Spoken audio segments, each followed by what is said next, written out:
दोस्तों ऐसा अजूबा आज से पहले आप लोगों ने कभी नहीं देखा होगा। तो इस वक्त हम लोग हैं उड़ीसा के बालेश्वर में और ये बालेश्वर का चांदीपुर बीच है।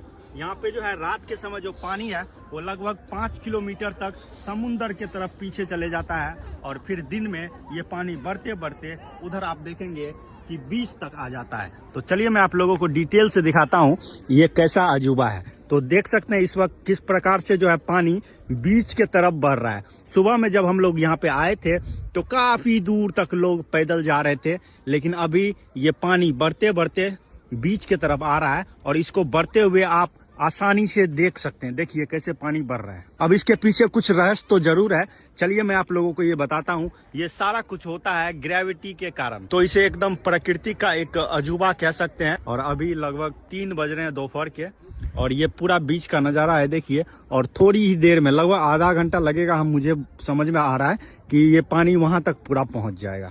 तो ऐसा अजूबा आज से पहले आप लोगों ने कभी देखा था? अगर देखा था तो कमेंट करके जरूर बताइएगा।